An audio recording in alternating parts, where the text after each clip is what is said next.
Hey guys, it's Matt here, and today I'm bringing you another episode of Matt Rants. So, before we actually begin and we talk about the topic of the day, I want to say that I'm not going to promise any more than one Matt Rants a day. I want two to come out today, but frankly, I don't think it's going to happen. Maybe it will. Maybe I'll shock even myself, but I don't think that's going to happen. So, but let's actually move on to the actual topic of the day. Let's hope for two, but I don't know. Now, what's the topic? The topic is the Bethesda E3 press conference. So, we're going to grade the press conference a little bit later. I also want to mention, I've talked about a few different press conferences already. If you guys want to go check those out, you can pause the video or you can check them out a little bit later. I've already talked about I've talked about EA's press conference. I've talked about Microsoft's, Nintendo's, and now here we are at Bethesda's.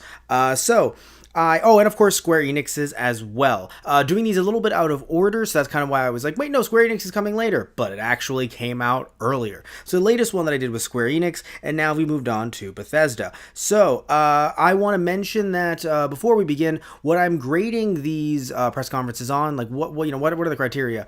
While length is kind of part of the criteria, really what matters is if they used their time effectively. Also, while the amount of games could matter, I would argue what also matters is how, compared, with the games that they've showed, right? With the games that they've shown, how much time was dedicated to them. Because if someone tells me, hey, we're showing off 100 games, that's cool. But if, 85 of them or 90 of them are just one of those, few second cuts, right, where they were doing a multiple amount of games in about a good 3 minutes, is that really, it is technically 100 games or something like that. But at the same time, it's not, there isn't much substance to it.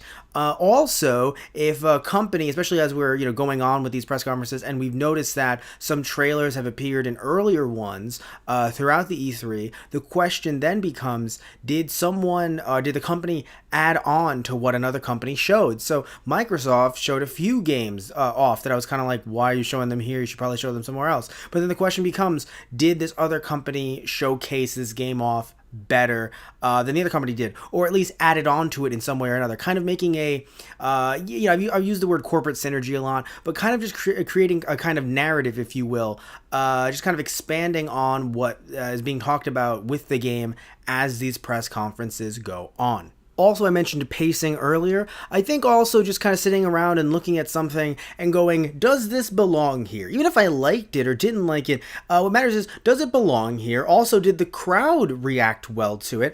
And just generally, I guess, showcasing the games as much as they can, not just having kind of throwaway, oh, this is coming out in 2019 or 2020 or God knows when, but just kind of having a definitive look at some of these games and kind of going, oh, good, this is coming out.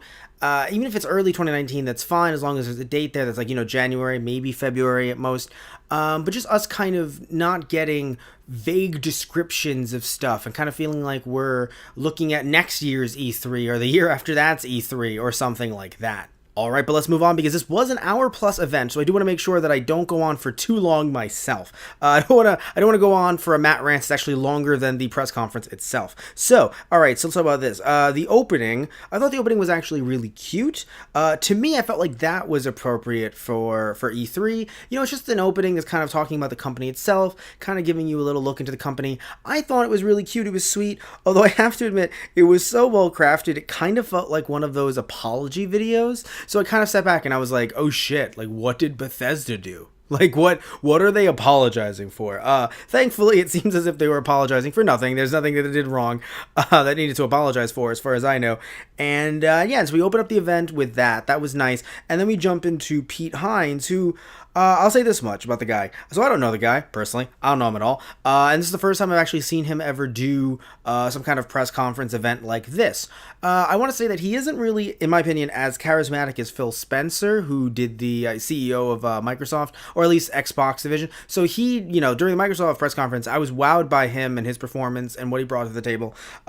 Pete Hines, at least at first, I wasn't wowed by him. However, at the same time, I do think that he is, kind of charming and also relatively, I guess he's And really, I would say that he's funny, and also I think him, as well as Bethesda themselves, they really know how to lean into some fan concerns that some fans have had over the years. Frankly, I'll talk about this a little bit more later, but I feel like some companies, including Bethesda, have said things like, oh, we hear you. Right?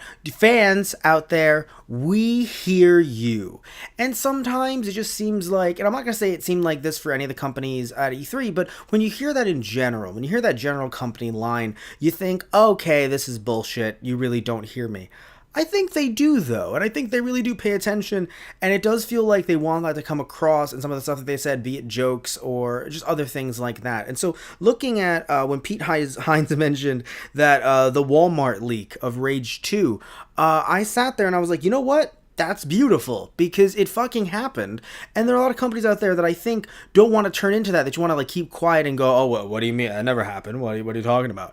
And it kind of is very disingenuous, especially now in the day of social media, where anyone, a little thing like that happens and everyone's spreading it like wildfire. So it's great that they kind of leaned into that and kind of showed off like, hey, look, we know it happened, all right? Let's make a joke, and let's actually show off Rage 2. Now, where did things go horribly, horribly wrong? It went horribly, horribly wrong, in my opinion, when we had the Rage 2 rock concert. Now, hear me out, though, when I say this. I don't think it was a bad idea. I just think that the placement was horrible. Because think about it like this, right, guys? Fans are expecting, I assume you guys are expecting, because I really don't know much about Rage or Rage 2 other than what I've seen. So fans are expecting new footage. And then they get a rock concert. So that kind of, and by the way, the artist, was it Andrew WK? I think. I haven't heard negative things about him. In fact, I think he performed very well. I just think that the crowd was like, look, I'm happy to get a free rock concert, but like I didn't come to E3 for the rock concert. And you know what? I haven't seen much of previous E3s, so maybe every year it's a rock concert or a banjo solo. We're not at that press conference yet, but you know what? Maybe that's just what happens every single year. It's a dance off between pandas, and like that's just what fucking happens. I've never seen that happen before, though. And so for me, I'm like, where are the games? Another thing, too, I think that was problematic is at least people there who were live were able to see both Andrew WK performing the hit song that, or at least the song that is, I assume is a hit song that is going to be in Rage 2, or will become a hit song, because frankly, it was a pretty good song, but it'll be in Rage 2. And when they saw him performing it, they saw visuals on the giant screens all around them showing off different character models and things like that. Potentially even some gameplay. I felt odd, though, as someone who's watching at home, because they're cutting to him, and I get that he's the artist and all, but they're showing gameplay-related stuff literally on the screens. And the cameras are like, we gotta get the performer, and I get it. He's performing, but he'll still be performing if you show me a long shot of every single screen. So I think fans there, in a way, kind of got, even if they were a little frustrated, the fact that they just jumped right into a rock concert without any kind of warning, at the same time, in a way, they kind of got more than we did at home. So that's kind of interesting to think about as well. But anyway, so yeah, the crowd was just so confused. And that, I think, was really funny. If you didn't like the rock concert part, if you hated it, at least take some time to really look at the crowd and kind of just chuckle along with the fact that the crowd, there were people that were into it, but even people that were into it were like, they were clapping and into it, but are really confused into it. So that was great. But then, right, we move on to Tim Willits and Magnus Nedfords. Tim Willits being the studio director for id Software, and Nedfords being the game director for Avalanche Studios. Also, his name is Magnus. Dear God, that's amazing. Anyway, so that aside, my one note as a short person, tall/short jokes in 2018 can be funny, but only when made by short people. And again, that says me, a short guy. I've decreed it, therefore it has been decreed. Maybe not for a long time, probably a short period of time, but it has been decreed, damn it. And also, I think the two of them, they were really awkward, but again, I feel like they kind of leaned into that, and it was kind of to me, it felt fun, kind of working off of each other. And I also want to say that, while I thought it was fun, again, same thing with the rock concert, where I thought, oh, that was actually pretty cool, but not needed. So the two of them, I like them, but I think that people really just wanted to see the Rage 2 footage. So to go from the rock concert where people were like, wait, what? And then to these two who, of course, have interesting things to say. Don't get me wrong. I'm not saying that they should never be on stage or anything like that. It's understandable why they're there, but I think people are just kind of sitting there like, guys, can we just show Rage 2 footage? You mentioned it to me about, I believe at this point, it's been about 10 minutes since, the Rage 2 reference, the Walmart joke. So people are kind of sitting back like, can you show me Rage 2? And then they did. And frankly, and by the way, coming out spring 2019. So I've never played Rage, as I mentioned earlier. But so I want to say the story drew me in. But the game, personally, okay, so it didn't really draw me in until the main character got a quote unquote boost. And then we saw the mutant. It was at that point that I thought, oh, right? Like immediately I was like, well, I think I'm a bit more invested in this now. Also, I want to say that maybe it's because of me watching and doing some Mad Max films on Those Guys on the Radio, another channel that we have, doing a podcast for Friday Night Movies. But I kind of want to drive in the wasteland more than I want to shoot things in the game. Just seeing some of the cutscenes, stuff like that, seeing, the main character driving the wasteland, I'm kind of more interested in that, I think. If I ever even get to play the game personally. But anyway, we can move on now to Christian Van Hoos, the community manager for Elder Scrolls Legends. And so here's the thing, right? He was talking about the game that apparently, by the way, it will be available later this year on Switch, PS4, and Xbox One, and is actually available free now on PC, mobile, or tablet. And also, something very interesting, any progress can be transferred over to consoles. I feel like an old man doing these E3 press conferences because some of you guys are like, oh, that's cool. That's happened in a few games recently. So I don't know if you guys are desensitized by that. But to me, I'm like, whoa, Nelly. Like that would be like saying I played a game on my Super Nintendo. And the game was also available on the Sega Genesis. And I played the game. And then I transferred my save over. And then I was playing it on the Sega Genesis.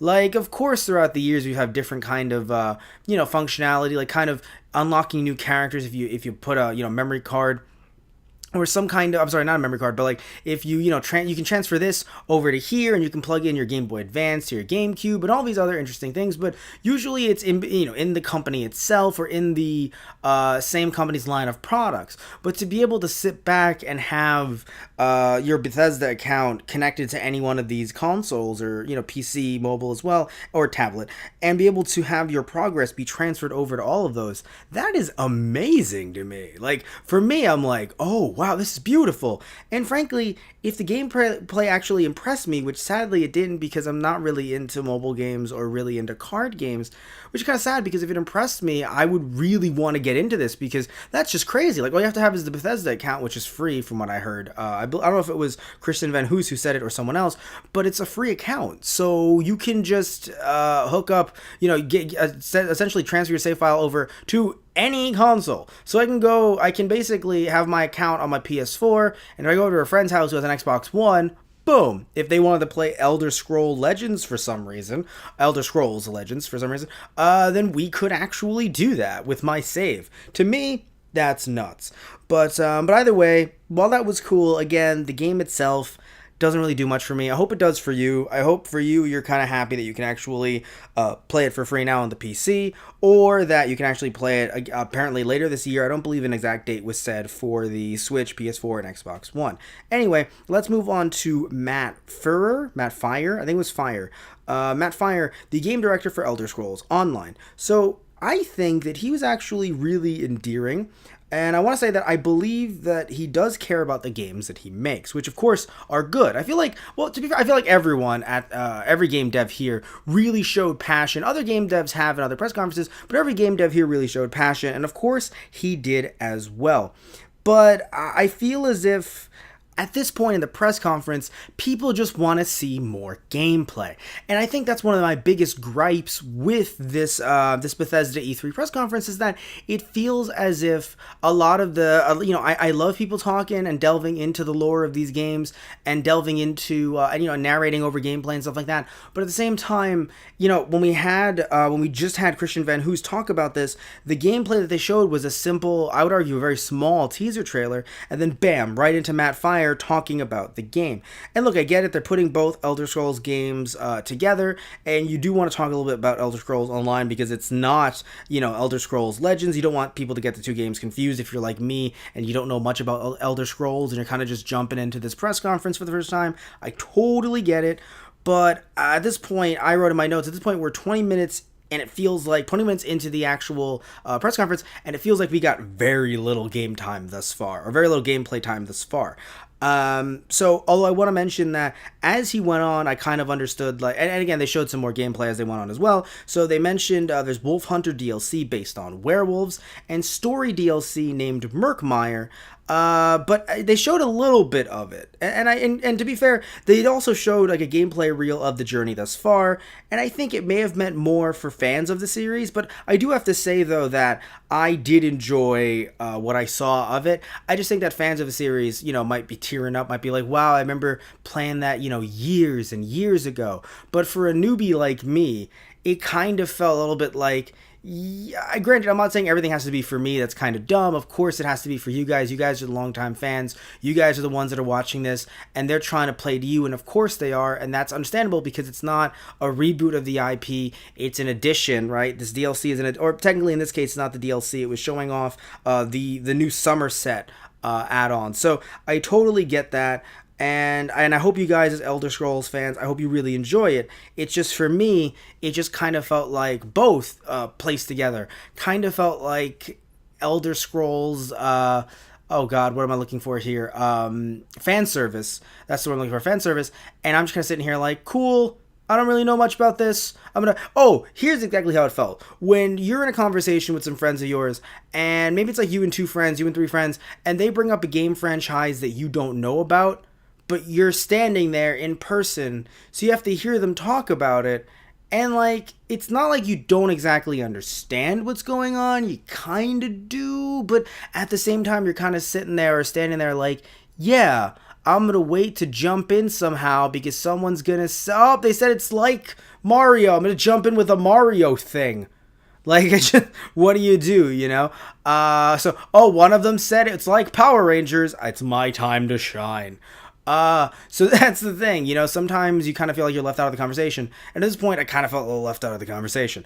But that's okay, because again, if you guys like it, then that's what matters. Now, immediately they got me back into the conversation. Immediately they were like, Matt, we know you feel lost. Let's bring in a trailer for Doom Eternal.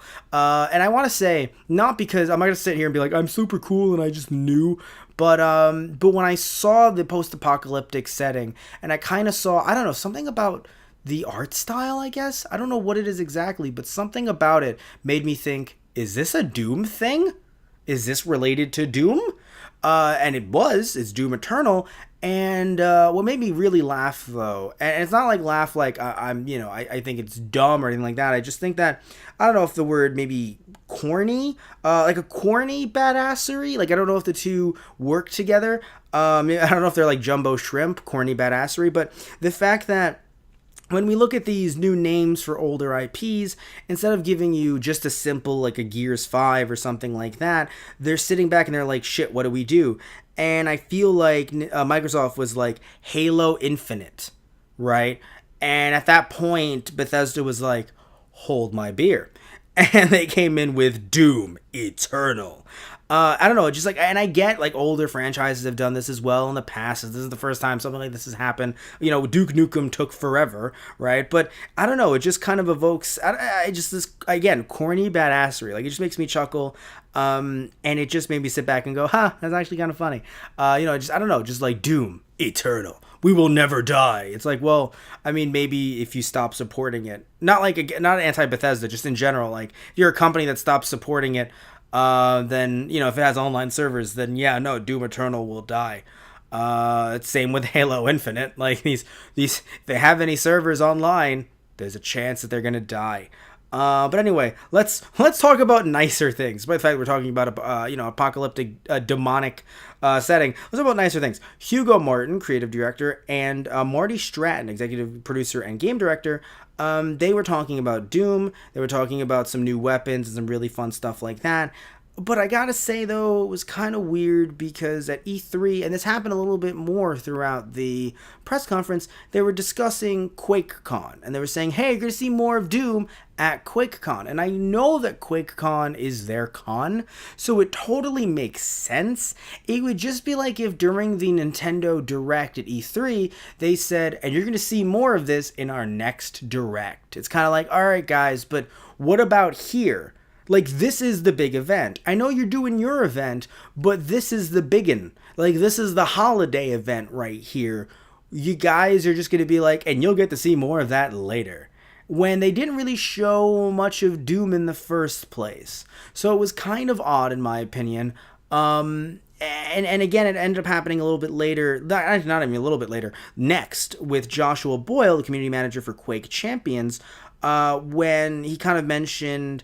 hey, we're going to be doing some stuff at QuakeCon with Quake Champions. And mind you, mention some really cool stuff, like mention the fact that apparently Quake Champions is open to everyone via trial. Also, data will transfer over. If you have a free trial of Quake Champions, then you go, oh, I want to actually have this, I assume on a monthly basis or yearly basis, you can actually have that data transfer over, it won't get erased. That's pretty cool. So in that case, like, that's cool, that's great. But again, it came back to, you're talking a lot about this, talking a lot about QuakeCon, and that's great. But again, it's just the idea that, like, I'm a newbie, so you've taken me out of the conversation again. And I'm kind of sitting around like, all right, that's cool that you have QuakeCon. What can I get now?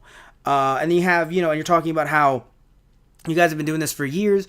And it's kind of funny because them mentioning Quake, I've never played it myself, but just thinking about, like, kind of seeing the footage that they showed, even though it was new footage, I kind of sat back and I felt very, and I mean very nostalgic. I was like, whoa, this takes me back. So that was kind of funny.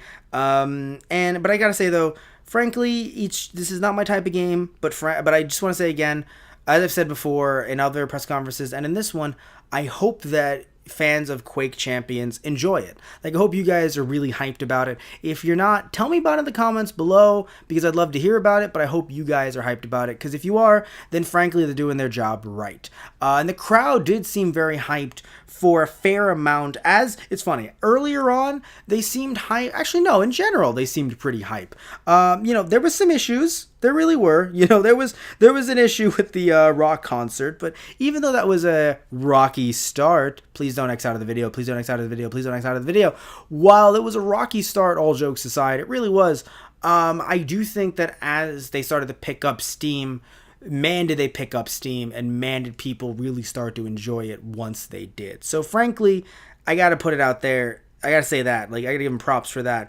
They definitely started to, because it's funny, even though I'm saying, hey man, it felt like, you kind of, you didn't bring me into the conversation, doesn't mean that it doesn't mean that the fans there were not invested, because they clearly were. But let's move on to Prey. Specifically, there was a few different things about Prey that they mentioned. They mentioned that there's a free update. By the way, they being Susan Kath. I guess I spelled it right. Yeah, I'm worried that I left out like Aline or Kathy or something. Susan Kath, the production director, and Ricardo Bear, the lead designer. So, by the way, both of them, amazing. I loved how they were very energetic. I thought they were very fun. And even though there was a gaffe with the not a mimic, with the not a mimic sticky note, still it really lent itself to the comedy. Even though the Peter Hine joke fell flat, I found it hilarious because the dude does not look like someone who would carry a crowbar or a wrench backstage. So that, to me, I found that really funny, and I thought that they were really good together. So like they really worked well off each other, and I really loved the actual the pre-recorded message. But I'll get to why a little bit later. Let's talk about the actual things that they talked about with the game itself. So free update. What's in the free update? Well, now there's story mode. There's a new game plus, and there is survivor mode. So that was great. And they also, let's see over here. Right, okay, so I wanted to make sure I got this right. I thought that they were just going to kind of congratulate fans again, because that was something that they did a lot during this press conference, and that's great. It's totally cool to be appreciative to your fans, and I really believe that they are. But it just came off as, again, like, I just want to really thank you guys so much. It was like, okay, I'm happy that you want to thank them, but, again, show game footage, talk about the game, stuff like that. So I thought it was going to be that, but then they mentioned that now they have a new Prey DLC, like I mentioned earlier, called Moon Crash. And apparently, in it, you can randomize, it randomizes every single time your loot and game items. So every time you play, every time you have a new game, every time you die, it randomizes everything, and that's actually pretty cool. I don't think it randomizes the rooms in the setting, but it does randomize the items and the loot, and that kind of matters when you're trying to play a game where you have to survive against these different monsters in space. So that's pretty cool. And also, I want to really give a lot of props and give a lot of credit, like I mentioned a little bit earlier. I said I was going to come back to it, and here we are, for the pre-recorded message. Yes, I know it was needed for the CGI, the monster and everything like that. I totally get it. But at the same time, I just really, I don't know, man. Like, I don't know, guys. Like, after watching a bunch of these E3s, while I have no problem with them talking to the crowd, it's great they get to interact with the crowd. Hearing the crowd interact with them also gets really funny, especially later on during this specific press conference. But while it's great and while I do enjoy it, every once in a while, I just love a strict, to the point, pre-recorded message. It really helped Square Enix. It really helped Nintendo. Things were just on point. So frankly, them doing it here, I was like, thank you, this is actually working very well. And yes, then they came out and the crowd was there too, but again, some of their issues with the sticky note actually did help add on to the comedy of the of the situation. So also talking about the trailer itself, it was kind of funny because the music that they chose, I kind of sat there and I was just like, well, all right then. I laughed. Obviously it was the point. And frankly, it looks like a game that I would play, especially with some of these new additions. So I'm going to check it out and see if I can actually get it, see how much money it costs. Before we even move on, we're still talking about the game itself because they mentioned that there's a new mode in Prey. So they really went hard. Apparently, a lot of people must be playing Prey with the amount of time they spent talking about it. Typhoon Hunter. Sorry, not Typhoon, Typhon Hunter. The reason why I said Typhoon is because I don't know how Typhon is spelled, so I spelled it PH. Typhon Hunter. You can go up against 5 people who play as mimics. Now, I know nothing of the game. I assume mimics, the way they described it, mimics can transform into anything and obviously mimic it, right? So you don't know. So basically, the way they described it was an advanced game of hide and seek, or like a deadlier, intense way of hide and seek with a lot of jump scares. So essentially, you're playing as a character, and I guess maybe 5 friends or 5 random other people, or maybe 5 even CPUs are going to be anything. In a room, in the actual environment itself, in the space station. I assume it's a space station. So anything can happen. And that's actually really, really cool because they were even saying they can be like a coffee cup or something like that. And you'll never know. And then they'll try to jump and attack you, I imagine. So that was actually pretty cool. Again, depending on how much this game costs, I would really want to check it out myself. Alright, so let's move on to our Wolfenstein segment. Now, this was done by Jens Mathies, or Mathies. There were some interesting pronunciations. By interesting, I mean I am wrong and I am sorry. And then there was but let's talk about Jens Mathies for a second. Jens Mathies, the creative director for Machine Games, and then Jörg Gustafsson, the executive producer for Machine Games. And they talked about Wolfenstein 2, which is actually, I think they mentioned that it was coming to the Switch June 29th, 2018. And then, I didn't really show anything much about that because it was kind of just a quick little announcement. But then they talked about Wolfenstein Youngblood. So that's interesting because apparently it'll be set in 1980s Paris. BJ's, which I imagine is a character in Wolfenstein 1 and maybe 2, or at least 2. BJ's twin daughters will be featured, and because it is his twin daughters that are the main characters of the game will also be co-op. So you can play the game either in single player, or you can be co-op and a friend can come along with you. I assume it'll be co-op local and not co-op multiplayer, but heck, if it is, that would be super interesting. And also, when they showed the game itself, it was a very short teaser. Nothing really big to talk about, just them kind of, the two sisters talking to each other, at least one of them talking, saying, hey, yeah, so Grandpa said let's kill some Nazis. Essentially is what they said, and also they talked about, these games are their way of essentially saying out loud, fuck Nazis, which it's a great message to have. I mean, that's basically the message we also sent when we played the original Wolfenstein 3D on an episode of Those Guys Play Season 4, which just came out a month or so back. So, I mean, that's a good message to have in your games, especially when they're games that are based on games that started, 30 years ago, that were based on, being anti-Nazi. So, yeah. That's a great position to have. So nothing else to really say about the game, because again, they said a little bit, but they didn't really say as much as I would like. Although to be fair, again, they didn't really, from the looks of it, they didn't mention a date either of when it might be coming out. And if they did, then I'm sorry about that, guys, but I don't have a date listed. So anyway, I think we should move on though, to Pete Hines, again coming out, talking about VR, something that I'm truly, truly not interested in, but you might be, so let's talk about it. Prey Typhon Hunter will be available in VR. There will be a Wolfenstein VR game, so it's exclusive, just VR, called Wolfenstein Cyberpilot. Now, remember how I just mentioned that I don't like VR? This game would make me kind of want to try VR, because it is a game where you can take over Nazi mecha. So take over Nazi, I don't think it's like Nazi planes, like actual like Nazi mech suits, and you can turn them against their makers. Sounds beautiful. Like, I would love to play that game. I would love to play that game, mute all of the audio, because usually we do mute it just for copyright issues and strikes and things like that. So I would love to just play that game, mute the audio, and just play Ave Maria and just see things explode in the background. It'd be a lot of fun. But anyway, so that is all Pete Hines came out to say, because then we got Todd Howard. Yes, Todd Howard, the game director for Bethesda. Oh my God, Todd Howard. Just thinking about this man and his charisma. I gotta be honest with you guys. I think that Todd Howard just needs to fight Phil Spencer to see who is the best suburban stepdad. Because the two of them just need to go at it. I mean, like Freddy versus Jason style. Just going at it. Perhaps if you want to do like a Freddy versus Jason versus Ash, maybe that's where you can bring in Pete Hines. Perhaps. Either way, I just think that those two need to duke it. Actually, no. I love you, Pete. You seem great, but you can't be Ash in this case. We got to get Reggie Fils-Aimé to come in here with Switch Chronomicon. That was hard to say out loud. With the Switch Chronomicon, and just kind of change the game up. So I think maybe that's how we can get our Freddy versus Jason versus Ash and make all of us happy, really. Where is this Matt Rants going? It's going right back to Skyrim on Alexa. So I thought this was a joke. Apparently it's not. Apparently you could actually do this. I thought it was a joke, but apparently it's not. This was a lot funnier when it was a joke. It's funny how people describe this kind of like D&D, because it's Skyrim on Alexa, but in no way, and I mean in no way, are there visuals. Like, I thought if this was going to be real, this was going to be Alexa connecting to your TV in some way via Bluetooth, you having a Bluetooth controller, and playing Skyrim on your TV, which would be pretty cool, actually. But it wasn't that at all.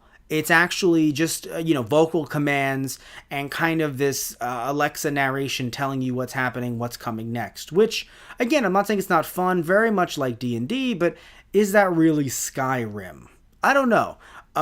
It kind of was like an old text adventure, which was kind of fun. But again, is it really Skyrim? I don't know. Keegan-Michael Key, though, is wonderful. He is a national treasure. And if they made an entire Nicolas Cage movie where Nicolas Cage was just trying to find him, because my God, he is a national treasure, I would go see that movie because it would just make sense. Love Keegan-Michael Key. So, I think that it was a good part of the event in general, like showing this. I don't know why this was shown here, though. I get why you wanted to get the Rage 2 stuff out of the way, but I do think that maybe the rock bands, rock concert stuff should have happened a little bit later, perhaps. Like, I think this was a fun part of the event, but it just kind of felt odd sandwiched here, of all places. However, I will admit, though, it made sense as to why it was here in the sense that Todd Howard was basically, screwing with us, which is why I thought it was a joke and didn't think this was real in any way. But Todd Howard was trying to screw with us, essentially saying, hey, so we know what you guys want. You want to hear where we're going to put Skyrim next. Which, to be fair, is such a common joke at this point. I mean, I'm shocked that I can't play Skyrim on my toaster. So, or with my microwave. Or my cable box. So the fact that, or my original NES, that at this point, I totally get it. It was a fun joke. Again, it's that whole, they hear us, and you can tell that they actually do hear us. So I love that. But at the same time, though, I don't know. Like, it felt a little odd here, especially because it's real. Like, if it was just a joke, I think it wouldn't feel odd at all. I'd love it. It was a nice, fun reprieve. And then we move on to Fallout 76, which, by the way, is apparently coming out this year. November 14th, 2018. So that's nuts. Just right off the bat, it's like, well, damn, like that's coming out soon. Also, they showed the trailer at first. Trailer was exactly the same. Not really much new there. At first, I was like, okay, whatever. But then, Howard started to talk about the story and then showed some more gameplay after. Now, very light gameplay and a little bit of concept art here and there. So, yes, it wasn't much, but frankly, I was just worried in general, are you going to expand on it? Because again, some companies really haven't capitalized on that with their press conferences. So I was a little worried. I was like, I would imagine that they would show some Fallout stuff. Why wouldn't they? But you never know with press conferences nowadays. You think, oh, maybe they'll go in and show us a fair amount of Star Wars stuff and things that we want to see. But then, EA doesn't do that. Or it's just some companies. I don't know. I just, any old company. It doesn't have to be EA. It could be EA or EA. But looking here at my notes, one thing I want to say is, look, I don't want to shit on this game because I haven't played it yet, and frankly, it looks very promising. They mentioned a lot of interesting stuff that I'll get to in a second, but the one thing that, I don't know, just really deterred me immediately, and again, I feel like an old fogey saying this, but it's just me. I feel like mentioning that it's entirely online, to me, I don't know, it doesn't really, it feels like it kind of, it's a deterrent for me personally. And it's not even about, because Howard did get to mention that, look, it doesn't have to be constant multiplayer, but at the same time, he said we can play single player. So, but that doesn't mean that it's single player offline. And frankly, for me, and I think a lot of people out there, the issue is being connected online 24/7. And it doesn't matter how, you can have the best internet. If Bethesda ends up having a problem with their servers, not with their software, but with their servers, then guess what? You don't have a game.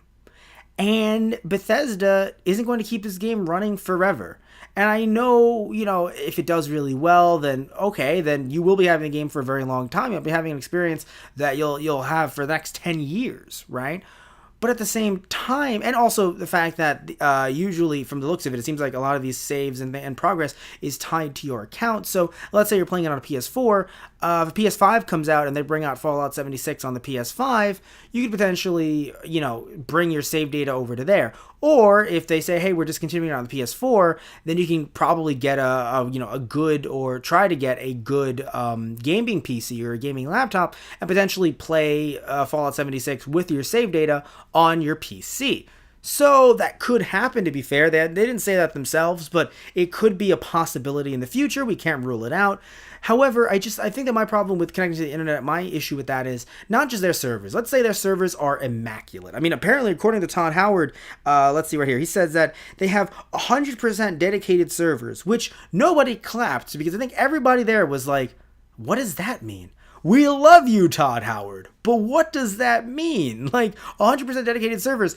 Servers can fail. Like, what do you mean 100%? But you know what? Let's say we believe that they're 100%, they will never fail. storms happen. Like, not everyone lives in a city that has, amazing, impeccable Wi-Fi. Like, I have friends who have such bad Wi-Fi. I have family who their Wi-Fi's gotten better, but they live in Pennsylvania. I have some friends who live in Alabama. The Wi-Fi situation is so bad that they could not, like, it's hard to even try to tell them, hey, you should probably download that new game. Downloading patches for some of these friends are like, yeah, I gotta wait a day to download the patch. So to say, hey, it's going to be 100% online, I'm not going to say that everyone's going to go away from it. I think people who can do this will do it. Frankly, I'm still drawn into it. I just think that having this online 24/7, to me, that's a deterrent, that's a detriment to gameplay rather than being something that, to him, he was saying, how cool is this? And it is cool, but I don't know. Again, I feel like an old man kind of waving my fist at a cloud, and I totally get that. But I don't know, guys. And tell me what you think in the comments below. Maybe you think I'm overreacting. Maybe you think... And I haven't even mentioned some of the other really cool stuff yet that he did. So let's move on to some of the cool stuff. Well, actually, one odd thing, though. How they kept on jumping between him and the footage. Now, look, I just thought it was strange pacing. Now, I love the animated shorts. Those were hilarious. And I thought it was great to have those... in general, because they really get us lost in the lore. They really, they're just us having a good time. Fallout fans having a good time. So I thought they were really fun. It was really tongue-in-cheek, kind of really, good humor in my opinion. So I loved it. But at the same time, though, jumping between him and the footage felt odd because I felt like, yes, he did an okay job of saying, hey, so this is what's coming next. But I thought the trailers kind of spoke for themselves, or at least a small visual cue could have done it, rather than just him coming in for literally 5 seconds and then just jumping right back into footage. But, so apparently there are nuclear missile sites that you could actually... There are some new weapons. There are ways you can interact both with friends, enemies. You can basically... Yes, you can kill people, but something very interesting he mentioned is that a death isn't a permadeath. So essentially you're not dying and losing everything you ever owned in the game, but you can die in the game, of course. So he said it wasn't like a hardcore survival game, it was a softcore. And then made an awkward joke, but at the same time I was like, oh Todd, you rapscallion. He just has a very interesting way of doing that. Like I wanted to say, like, dude, like, why are you saying that here? But just the way he said some of the jokes, his delivery was like, oh, Todd. Like, it wasn't even like, how, Mr. Howard. It was like, Toddy. Oh, Todd. So that was odd. It was very strange that was my reaction. But, or at least that he elicited that reaction from me. But yeah, so apparently, you don't permadeath, which is good. When it comes to the nuclear missile sites, let me explain that a little bit further, guys. Apparently, you and some friends can get together and bomb neighboring areas and then go in there and get rare items from it. I don't know, but they showed an animation of, I think it's like I don't know what the character is called. Is he called Pip-Boy? I know the Pip-Boys are the things you put on your arm, but like the gadgets, but I don't know what they call that character in particular. They showed him dying if he's in there for too long, because they kind of jumped in between the animation and gameplay. So I don't know if that means get in and get out real quick, because the suits can't, hold everything. So can't hold out all that radiation. If so, that's fair. It means that you're not gonna just blow up every single city and just walk around and have fun. Like if you don't blow up the place that you're in, you can still get hurt if you're in the surrounding area. So get out now, which is very interesting as a concept, in my opinion. They also mentioned that there's a beta as well that you have to sign up for on their website, so I probably will be doing that as well. Made a joke about the fact that, betas are definitely there to stomp out any problems, and even made a reference to the fact that people have told him. He's like, I've read online that some people have said that sometimes our games have some bugs, which was again, leaning into what people have been saying. I think that's a lot better than just denying it and saying, yes, they can say that their games are the best or the games are the greatest, that they love their games the most, and those can all be true to them, right? Like, I'm not saying they should sit there and go, our games are the worst, no one should buy them. No, but I do like that they're leaning into the fact that it's like, yeah, those people who said their games have some bugs, so when we're doing something very large like this with all these servers, yeah, you're gonna have a beta. Speaking of the servers, by the way, apparently you're not gonna have hundreds and hundreds and hundreds of people on the server with you while you're playing the game. They're going to try to have at least 15 people per server. You're not going to notice that you're not going to notice that you're on a server as you're getting on. Like, you don't have to click on a server every single time. And also you can jump to other servers with your friends to play with your friends, and you also will be able to keep your saved data. So that's great. Love that. Also, the special edition with the map. So this is when he started to really geek out, which was kind of fun. A map that glows in the dark. Figures to put on the map, which I think is odd because I don't think it really has anything to do with the gameplay. Figures are great, but I don't know why you put them on the map, unless they also glow in the dark, but he didn't say that they would because he definitely would have fangasmed over that. And the T-51 power helmet, which apparently does fit, and it has a light on it that works. Even though they didn't show us the actual helmet, they showed us a CG version, which was odd. I don't know if that's them saying it's in the game, but I thought they were trying to say that it's a real helmet that I could wear. Either way, it's the Power Armor Edition. If it's a helmet for in-game, do not care. If it's a helmet that I can wear in real life, depending on how expensive this is, I might want to pre-order it. But anyway, moving on, though still talking about some Fallout stuff, Fallout Shelter is not only available now, it's actually available now on the PS4 and Switch. Might actually check that out and play it on the channel, because I've seen a little bit of Fallout Shelter from, I believe it was the Microsoft E3 presentation, and frankly, I enjoyed what I saw. It looked kind of cute. I don't really know the gameplay. Again, don't really know much about Fallout myself, other than you have to make some crazy decisions that will kill everyone around you, or maybe the ones you love. But other than that, I actually know nothing about Fallout. So I do want to check them out, just never had the chance to.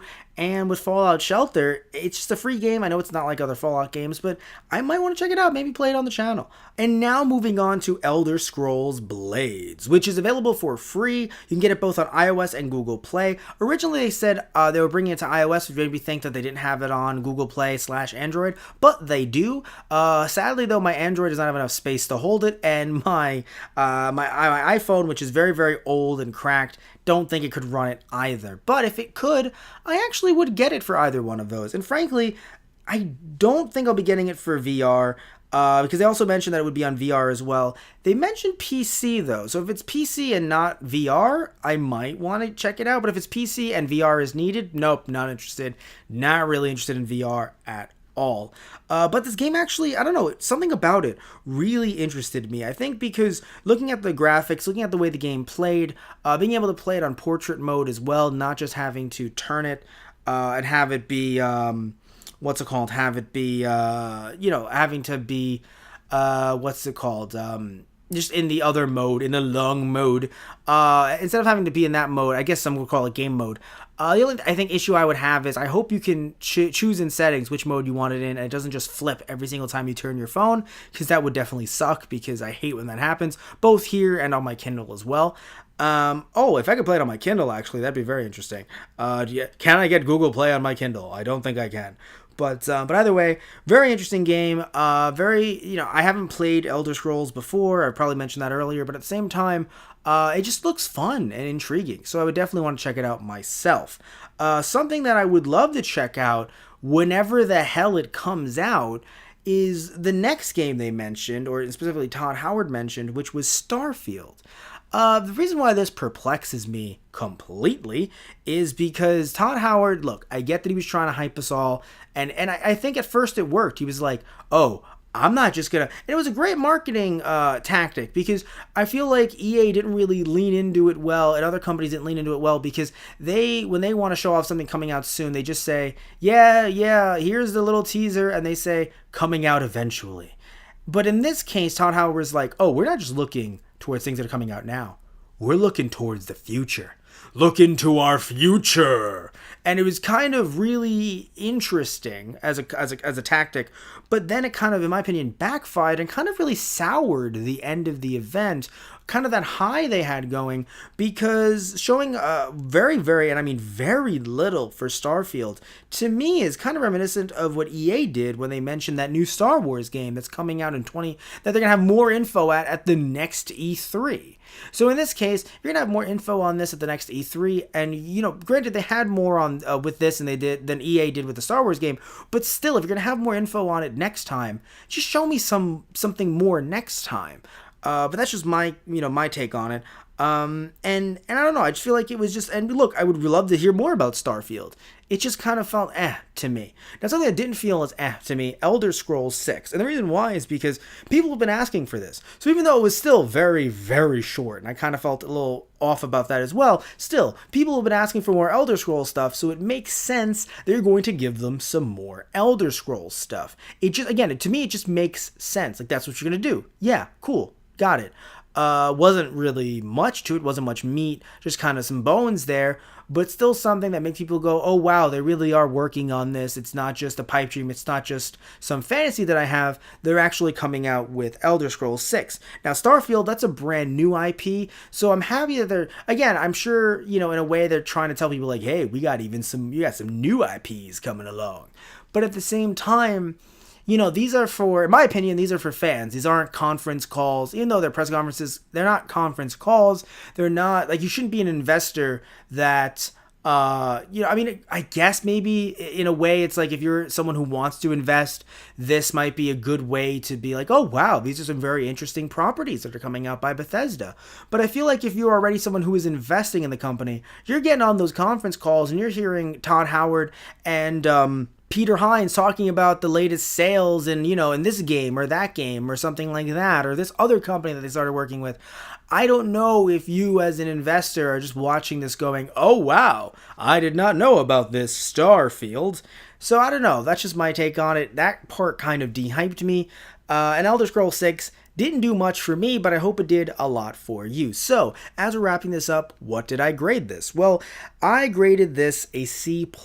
And the reason why is because I think the pacing was off. I think at some points they didn't really show much game footage. They talked a bit more, and they talked about stuff that in some cases it kind of led directly into the game, or it definitely helped add on to the game, whatever it might have been. But in other cases, it felt a little bit like dead air. So I think the pacing was off, the dead air, the rock concert that came out of nowhere. They didn't really people were not prepared for it. And I think focusing on Fallout was a good strategy, and I think in that regard, that's kind of what kept it up. But I think just those other gaffes kind of brought it down. And also, for some of you guys that are listening to this for the first time, haven't heard my other Matt Rants on other press conferences, I don't consider anything under a B a failing grade, right? So me giving this a C+, to me is a good thing. Right? Like, I gave some others in the C's, almost D's, if you will, range. So, like, I'm not sitting here and going, now, if you get a D, what happened there? You get an F, oh, God. But at the same time, for me, I don't consider, like, a C+, like, oh, that was the worst press conference I've ever seen. I'm looking at this from the perspective of, if you're getting an A, that's perfection. A B+ is near perfection. A B is damn good. So in the C ranges is, ooh, you were getting there, but then there was a problem here, and there was a problem there, and there was a problem there. So, do I think they used their time effectively? I don't know. I feel like they maybe could have shaved some stuff down and been a little bit shorter. Did they win me over in terms of some of the games that they did show? Yes, and I think their staff definitely did help. But in other cases, they just kind of felt a little bit awkward.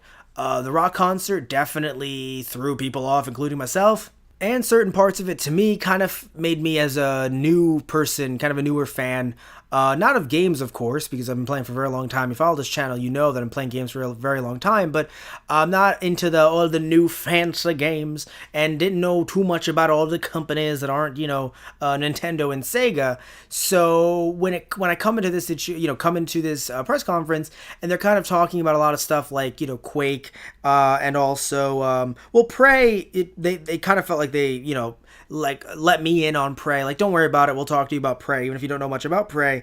But when it came to, like I mentioned earlier, when it came to, I guess I would argue Rage 2 as well, but I think they kind of let me into Rage 2. But when it came into, Elder Scrolls stuff, like online, and I think Legends, they were kind of a bit more opening, but with Elder Scrolls Online and with Quake, Quake Champions, definitely felt like it was kind of just me sitting there like, oh, I don't know much about this, so I'll kind of sit out of this conversation. But you know what? Speaking of conversing, speaking of the conversation, I want to hear what you guys have to say. So please comment below. Tell me exactly what you think about this press conference. Tell me if you think I'm super duper wrong, or maybe I'm super duper right, or maybe you're just neutral on the matter. You have no strong feelings one way or the other. Also, tell me what you thought about some of the other press conferences as well, and how they matched up to this one as well. And tune in tomorrow, maybe later on today, but most likely tomorrow, for another installment of the Matt Rants, where I'll be talking about a different E3 press conference.